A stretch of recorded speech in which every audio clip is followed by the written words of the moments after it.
پھر راستہ آسان ہوتا ہے, دنیا میں آتا ہے, ادھر آیا ماں کی چھاتیوں میں دودھ پیدا ہو گیا. تو وہ سائنٹسٹ جس نے روبوٹ بنایا ہے وہ کہتا ہے کہ یار کروڑوں سال کی محنت کے بعد آج ایک دماغ نے ایک روبوٹ بنایا ہے. وہ خود بخود روبوٹ نہیں بنا, اسے کسی دماغ نے بنایا. تو بنانے والا دماغ خود کیسے بن گیا؟ روبوٹ اتفاق سے بن نہیں سکتا. جاپان کا سائنسدان جو روبوٹ بنا رہا ہے وہ کروڑوں سال میں اتفاق سے وجود میں آ گیا. صحیح ہے نا؟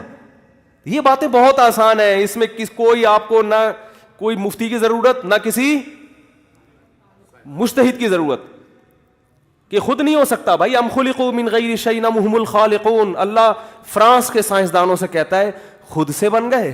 ٹھیک ہے نا, سوال کرتا ہے ام خلقوا, یہ کیسے ہو گیا یار, تم خود سے بن گئے یا تم نے خود اپنے آپ کو بنایا ہے؟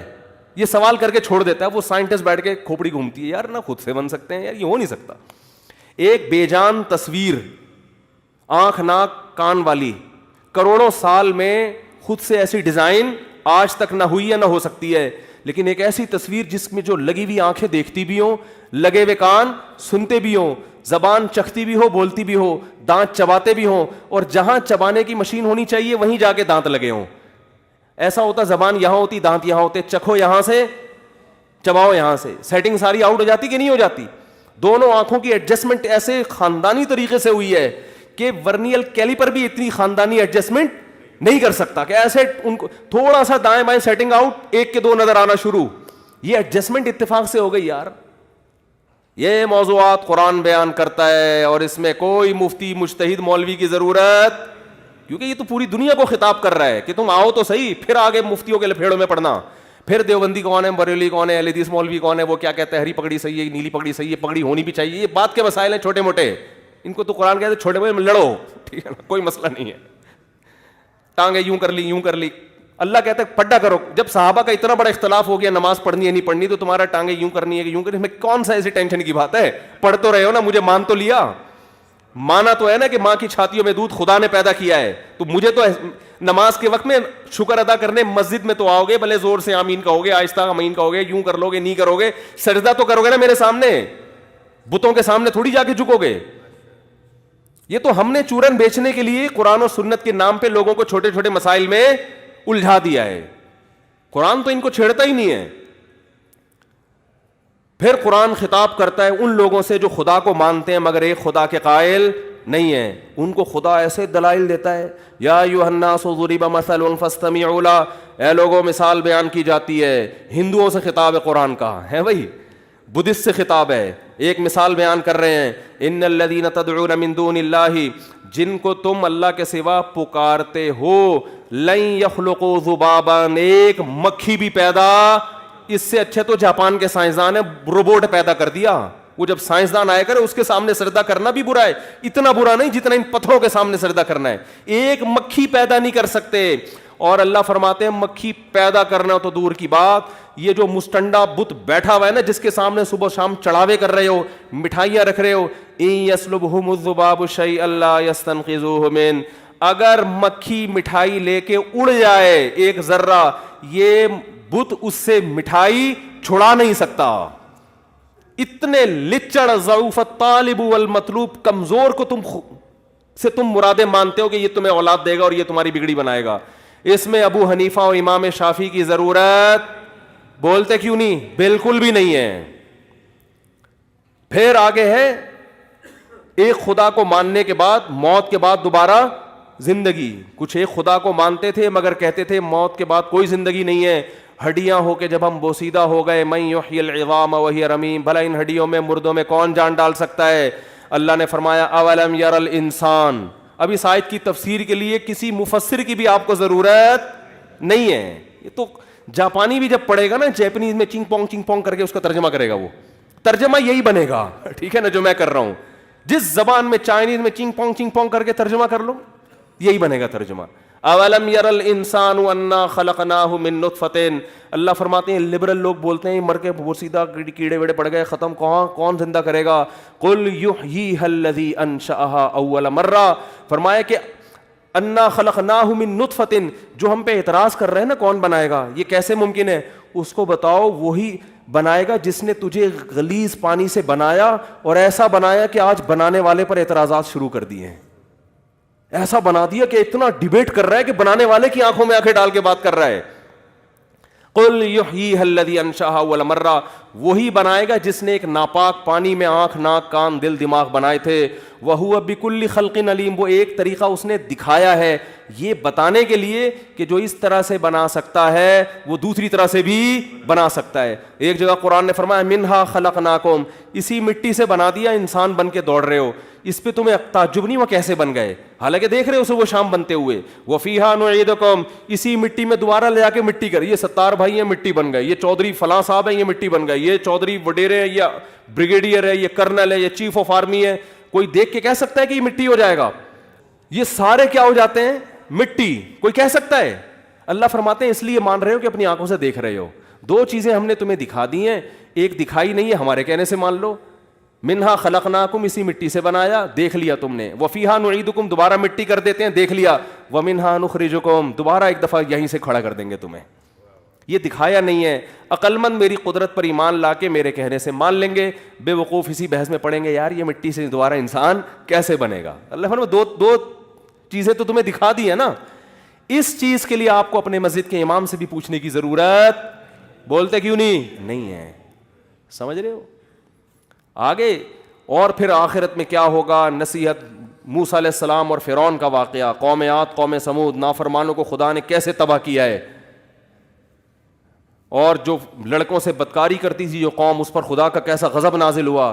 ان چیزوں کے لیے کسی مجتہد کی ضرورت نہیں ہوتی. آگے جب مسائل میں ڈیپ میں جائیں گے, لا کی بات آئے گی, قانون کی بات آئے گی, اس میں ڈیبیٹ ہوگی, اس میں بحث ہوگی, اس میں بعض احکام زمانے سے تبدیل ہو جائیں گے. سمجھ رہے؟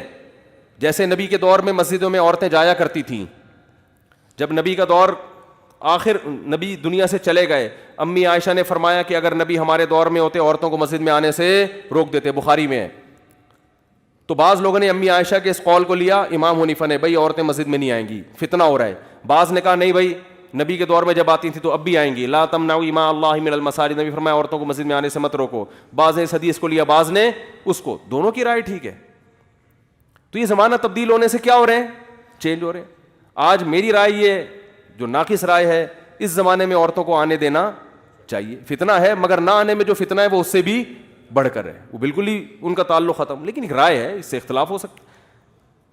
ان چیزوں میں عامی آدمی کو فنٹر بننے کی اجازت کہ جی حدیث میں تو یہ آتا ہے, حدیث نمبر یہ, تو جو یہ آتا تو یہ یوں کر رہا ہے, ٹھیک ہے نا, تو یہ یوں ہے. اس سے لوگ قرآن و حدیث کے نام پہ ٹوٹیں گے, اور ٹوٹتے ٹوٹتے 1 ارب 22 کروڑ فرقے بنیں گے. اور یہ 4 فقہ جو ہے نا, یہ تو ایک دوسرے کا احترام کرتے ہیں, وہ بھی ٹھیک یہ بھی ٹھیک, لیکن جو 1 ارب 22 کروڑ بنیں گے نا, اس میں ہر آدمی کہے گا صرف میں ٹھیک ہوں, باقی سارے جہنم میں جائیں گے, کیونکہ 73 فرقوں میں ایک فرقہ جنت میں جائے گا. تو 73 تو سیکٹر 10 میں ہی پورے ہو گئے ہیں, حقیقت ہے نا, ٹھیک. تو 73 کروڑ بنانے کی فکر میں لگے ہوئے. تو یہ سیٹنگ, اچھا وہ جو حدیث میں آتا ہے نا 73 میں ایک فرقہ جنت میں جائے گا, تو اس سے یہ فروعی اختلاف والا فرقہ یہ مراد نہیں ہے, اس سے عقیدوں میں اختلافات ہیں. سمجھ رہے ہو؟ جیسے قادیانی ہیں, وہ ختم نبوت کے منکر ہیں, لیکن نام قرآن و سنت کا استعمال کرتے ہیں. تو اس طرح کے فرقے بہت بنیں گے, اور ہر شخص کا دعویٰ کیا ہوگا, میں ہوں. تو خیر کہاں سے کہاں بات چلے گئی, جو قصہ لے کے چلے تھے قیام طعام میں ہی بس نکل گئی ہماری. اب جو قیام طعام کے لیے بریانی کولڈ ڈرنک اور لگے تھے, اب بس کیا ہو گئی, نکل گئی. تو وقت بھی پورا ہو گیا ہے. تو اب اگلی جو پچھلی بس آئے گی نا اگلا جمعہ, ٹھیک ہے نا, اس میں بیٹھ کے جہاں سے بات شروع کہاں سے کی تھی میں نے, جو ایک اہم ٹاپک لے کے چلا تھا آج میں. ہاں, انسان دوسرے انسان کا حکم نہیں, اللہ کا حکم مانتا ہے نا. تو وہ پھر یہ اللہ کا خلاصہ یہ اس کا جو نکلا کہ اللہ فرماتے ہیں کہ تم پر اللہ کا احسان ہے, یعظکم اللہ بہ, کہ اللہ تمہیں خود حکام بتاتا ہے, خود بتاتا ہے حکام. نماز پڑھنا فرض ہے, زنا کرنا حرام ہے, لڑکوں سے بدفعلی حرام ہے, وراثت کی کھانا کیا ہے حرام ہے, سود کے مسائل ہیں. یہ احکام تو ایسے ہیں جو اللہ نے خود بتائے, ان کی اہمیت. ہاں, ان کی تفصیلات میں جائیں گے تو پھر اختلافات شروع ہوں گے, بیسک تو بتا دی نا اللہ نے. تو اللہ نے ہمیں صحیح و غلط کا کیا کر دیا, بتا دیا. غیر مسلم کے پاس نہیں ہے, ان کی اسمبلیاں بتاتی ہیں, اور اسمبلیاں انہی جیسے انسان ہیں, وہ صحیح بھی, وہ بعض دفعہ صحیح بھی بتاتے ہیں, غلط بھی. اور اسمبلیاں انسانوں کی بنی ہوئی ہیں, لہذا وہ پہلے اپنا مفاد سامنے رکھتی ہیں. امریکہ میں شراب اللیگل کیوں نہیں ہے, اس لیے کہ اسمبلیوں میں جتنے لوگ ہیں تقریباً سب پیتے ہیں. کر سکتے ہیں بھائی, حالانکہ ساری دنیا کو پتا ہے کہ شراب انسانیت کے لیے نقصان دہ. وہاں اتنا سخت قانون ہے, پھر بھی ایکسیڈنٹ کی جو اتنی کثرت ہے شراب کی وجہ سے ہوتی ہے. ہمارے ہاں قانون تو ہے ہی نہیں, کسی کو بھی کسی بھی وقت پیلتے ہوئے نکل لو, کوئی پوچھنے والا نہیں ہے. پھر بھی چونکہ شراب نہیں پیتے تو احتیاط کرتے ہیں. ہمارے ہاں اگر اس طرح شراب آ جائے نا جیسے امریکہ میں ہے, تو اگلے جمعے آدھی آبادی ہوگی یہاں پہ, آدھے ٹرک کے نیچے آ کے بولو مر چکے ہوں گے. حقیقت بتا رہا ہوں. ہمارے ہاں کوئی خوبی ہے مذہب کی وجہ سے, ان کے ہاں قانون کی گرفت کی وجہ سے. میں لوگوں سے کہتا ہوں یہ مذہب اگر ان کو دے دو ایک ہفتے کے لیے, وہ ہم سے 20 گنا اچھے ہو جائیں گے. اور ان کا نظام اگر ہمیں دے دو تو ہم ان سے 40 گنا اچھے ہو جائیں گے. صحیح ہے نا. تو دونوں سسٹم ان کے پاس ہیں, مذہب ہمارے پاس. تو ہم مذہب سے چل رہے ہیں. ہماری حکومتوں نے ہمیں برباد کرنے میں کوئی کسر نہیں چھوڑی. ہم ابا کو گھر میں اس لیے تھوڑی رکھ کے پالتے ہیں کہ حکومت میں جیل ہو جائے گی. کوئی جیل نہیں, آپ ابا کو باہر کہیں بھی جمع کرا دو, گورنمنٹ آپ کو نہیں پوچھتی. ان کے ہاں ایسا نہیں ہے. ابا اگر مر رہے تھے تو اولڈ ہاؤس میں فون کیوں نہیں کیا بھائی آپ نے, وہ آ کے اٹھا کے لے جاتے اس کو.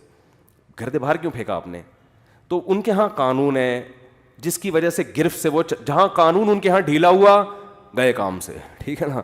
ہمارے ہاں قانون کی گرفت تھوڑی سی اچھی ہو جائے نا تو ہم تھے تو اچھا, پھر دنیا میں کوئی ہوگا نہیں میرے بھائی. ہمارے یہاں تو باقاعدہ گورنمنٹ لیول پہ کرپشن سکھائی جاتی ہے, بتائی جاتی ہے.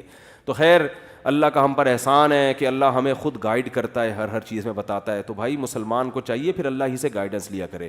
آپس کے جو اختلافات ہیں وہ علماء کے پاس جایا کریں. یہ جو قرآن کی آیت ہے نا, اس کا اصل مفہوم یہی ہے کہ جب آپس میں تمہارا فَإِن تَنَازَعْتُمْ اختلاف ہو جائے تو اسلام کو فالو کرو, اپنے قبیلوں کو فالو. اصل مطلب اس آیت کا یہ ہے, جہاں ڈالا جاتا ہے نا وہ نہیں ہے. اصل مطلب یہ ہے کہ ایمان والو اللہ رسول کے اور اولو الامر کی اطاعت کرو, جس کا نتیجہ یہ ہے کہ اب اگر تمہارا کبھی اختلاف ہوگا تو قرآن و سنت سے پوچھنا ہے, یعنی اسلام سے پوچھنا ہے, علماء کے پاس جانا ہے.